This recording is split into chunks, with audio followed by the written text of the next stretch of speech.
What's going on, everyone? Welcome back to the show. So today we're going to talk about Social Security, and we're going to talk about Mike Lee, Senator Mike Lee. So Senator Mike Lee responded to the State of the Union address, and I guess he's feeling the heat now because you had a lot of people on Twitter posting this video back 2010, this video where he was talking about pulling up Social Security and Medicare, pulling it up from the roots and basically phasing it out, getting rid of it. And that's what he said. I mean, he clearly said that. And so now he's on damage control. I'm going to show you his response, and we're going to basically read it because, of course, he's not going to come out and do an interview and talk about it. He's going to release this little press release so we can take a look at that. And just the things that he wrote in this press release is very interesting because he made some claims. He didn't really back them up, and so we'll take a look at that. But first off, if you guys can do me a favor, please like the video, subscribe to the channel, hit that little bell notification, and then click all. By clicking all, you'll get notified anytime we post a video. We do daily videos here, so by clicking the bell notification and clicking all, you should be getting updated every day. Okay, now I will have to say I have to apologize first off because I'm way behind when it comes to responding to comments. So I will make an attempt in the next couple of days to reply to all the comments that post a code number. So there'll be a code number at the end of this video. So at the very, very end, when you see where you can click on the links, there's going to be a code there. You put that code in the comments. I'll make sure to reply to those comments. I look at all the comments, but if you guys take enough time to put the code in there, I will definitely reply to those comments because you guys have watched the video all the way through and you're listening to what I'm saying, and so I definitely want to reward you because of that. Okay, let's go ahead and get right over to this press release. So he posted this on Twitter. He probably posted it on his website as well. But let's just read this first, and then we're going to talk a little bit about what he's saying here. Congress has long used Social Security as a slush fund. Congress steals from it, raids it, and otherwise ruins it. Congress's long history of poor stewardship confirms the presence of the Constitution. We should not trust the federal government with sweeping power over the people's livelihoods. That's the point I made in 2010, while also acknowledging that we have to honor the commitments made to those who have paid into the system for decades and have relied on the associated benefits. Okay, so, and I want to break this down just a little bit. So let's kind of come back here. And so the first part of what he's saying is basically he's saying that it's a slush fund. He's showing no evidence of this. And so if that's the case, if Congress has been using Social Security as a slush fund, then where's all the money? That money needs to go back into Social Security. Maybe that'll help with the trust fund if that's what he's talking about. So he makes the claim, doesn't back it up, and then he talks about this is why he said what he said. Well, if we're listening to exactly what he was saying, he's saying that he wants to phase it out. He's saying he wants to pull Social Security up from the roots, and so he wants to get rid of it. He doesn't want to correct the problems. If it's a slush fund, why not correct that issue? I mean, it's not in the general fund, so I don't know exactly what he's talking about there. The money goes directly to the Social Security Administration, and then they send the benefits out. So I don't know exactly what he is referring to. However, if that's the case, why would you want to just completely ruin the whole program? Now, he did say in the video, and I played the whole video in the first video that I posted, and that was about 3 months ago. But in that video, he did say that the people who are currently receiving benefits, they would continue to receive those benefits. And then at some point, and he used 1970s, 1977 or something like that. He used a date. He just kind of threw a random date out. And he said from that point on, those people would no longer be receiving Social Security. But the interesting part is they would still be paying into it. And so you would have to pay into it because the way the system works is the people who are working now are paying into Social Security, and those benefits are going to the people who are currently receiving benefits. So if you're going to phase it out, you're still going to have people paying into a system that they won't be able to recoup when they retire. And so that's a disaster in itself.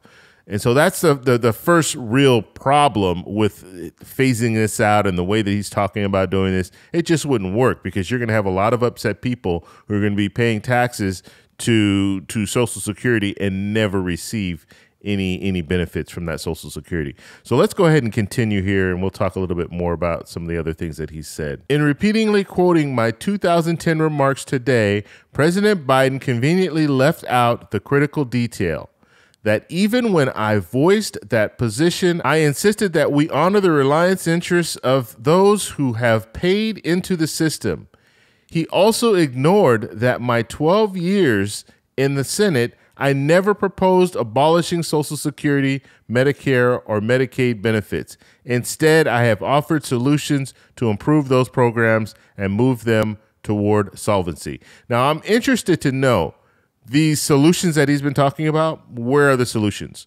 Why didn't he list some of those solutions? That would have been really good because then we would get an idea of what he's talking about when it comes to reforming Social Security. In any event, I am aware of no Republican in either house of Congress who has suggested any modification of Social Security as a condition for raising the debt ceiling. President Biden falsely indicated that Republicans in Congress are taking that approach, which is not true. Okay, so regardless of what he's saying here when it comes to are they going to use this for the debt ceiling, if this wasn't raised, if you didn't have politicians out there talking about this, as far as using the debt ceiling to cut Social Security, they would have included Social Security because they're including everything else. The only reason they're not including Social Security is because you had politicians that were voicing this concern. And that's the only reason why they said, hey, you know what, we need to step back from this. So that's why that's why Social Security is off the table. But other things are on the table because they're not really voicing concern about those other issues. Social Security was the only one.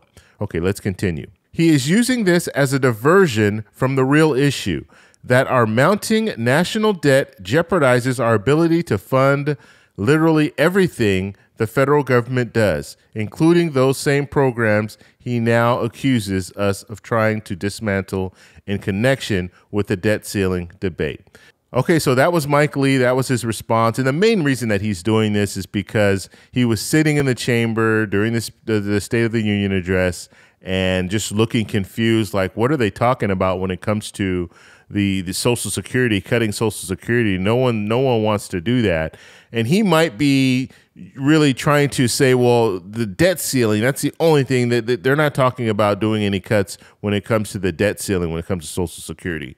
But they've been talking about this for a very long time. And so if they had an opportunity and they could use the debt ceiling to cut Social Security, they would do it. But now that everybody knows about it and they're anticipating Republicans coming out and talking about cutting Social Security, they're not going to do it. And that's a good thing. That's a good thing. But you still have Rick Scott, who has the 5-year sunset plan. You have Ron Johnson, who had a plan to sunset every year, so sunset all government programs every year. So you have politicians that are still talking about this. And Mike Lee is one of them that's talking about phasing out Social Security and Medicare. So this is no surprise that he would put this out because he's trying to do damage control right now, because it's all over Twitter. All over Twitter where people are posting this clip showing him talking about this. Now, he did say when he was talking about it's not going to affect people right now, he did say that. However, he's going on to say other things where it's like we're going to do away with it. It will be phased out, but some people are still going to get it, and then we're going to have a cutoff, and no one will receive Social Security or Medicare anymore. So that was very, very clear in his statement. Now, he's not going against and saying that he doesn't believe any of that stuff, or that wasn't the way, or that's not the way he feels now. He never said that in this letter. He's just basically saying, look, we're not going to do any cuts to Social Security and Medicare in the debt ceiling debate. That's all that he's really saying in this letter. But in the future, that could be possible. And I was very interested to hear the solutions that he has, because he wrote that in the letter as well. I want to know, what are these solutions? What are you talking about doing to reform Social Security? And that'll give us a better idea if you really want to cut Social Security, because like I said, there are a lot of different solutions that are out there. Some of them are actually going to cut Social Security, where some of the solutions that are out there, like Bernie Sanders has a solution that will actually raise taxes and then have more money for Social Security so they can provide $200 raise for Social Security. They can provide other things when it comes to benefits for Social Security. So I'd be interested to know what his solutions are. So we'll have to just we'll continue to watch what he's talking about, watch what he's doing, and see if we hear anything else when it comes to that. So make sure you subscribe and hit that little bell notification. Now, I want to know what you guys think about this. What do you think about Mike Lee? Do you think that this letter shows that he doesn't want to cut Social Security and he will not cut Social Security? He said over the 12 years that he's been a senator, he hasn't cut Social Security or hasn't put any legislation out there to do anything to Social Security. But that might just be because there's no opportunity. And this is another thing that we really need to start talking about, is the fact that a lot of these politicians, they're not going to put something out there if they know it doesn't have a possibility of passing, because they're putting something out there and there's always that fear of, if they put something out there, if they put a plan out there, just like Rick Scott, his 11-point plan, he puts that plan out there and there's no reality. I mean, it's not going to go anywhere, but now you're out there showing everyone that you want to sunset all government programs every 5 years, and that's all you're going to hear. And when he runs for re-election, that's what people are going to be saying. Oh, what about this? You wanting to sunset these programs every 5 years, and Social Security would be a part of that, right? And he's going to say, well, you know, we're not going to cut Social Security, but it will still be a part of that whole sunsetting. Now, one more thing I want to talk about, and this could be a strategy, and I've talked about this in the past. When it comes to the trust fund, we all know the trust fund in 10 years, it will run out of money. So that will mean a decrease of like 23%, right? So the trust fund, you have money coming in from the payroll tax, a FICA tax that's going to Social Security, and then you have a trust fund. That trust fund is offsetting the money. Right now there's a shortfall. So we're not collecting enough money in the FICA tax and the payroll tax in order to fully fund Social Security. That's why they're pulling from the trust fund. When that trust fund runs out, that's when you'll see that decrease in 23%. Some politicians, their strategy might be just wait it out. Wait it out until the 10 years comes, and when the 10 years come, that's when we know they're going to have to do something when it comes to Social Security, and we'll know that it'll be like a 23% cut. And so what they'll do is they'll say, well, you know, it's not going to be 23. What we'll do is we'll save Social Security, but it's still going to be like a 10% cut. And so they might do something like that, and that's a fear. Just don't do anything. Don't do anything until it comes to that time. And now you have these politicians that do want to make cuts to Social Security. Now they have leverage because something is going to happen. And when it comes to timelines, politicians, they don't move unless there's a timeline. So now we're looking at a timeline. They'll say, okay, well, we're going to save Social Security by only cutting it by 10% instead of cutting it by 23%. So that could be a strategy as well. That's why it's very important for you to pay attention to what's going on right now when it comes to Social Security, because they could just be trying to wait this out. And when it gets to that point, then it's like, oh, we have no choice. We have to cut Social Security. So we're going to have to see what happens in the future. Make sure you guys subscribe, hit that little bell notification, like the video, check out the code at the end of this video, post a comment down below, and I'll talk to you in the next one. Bye.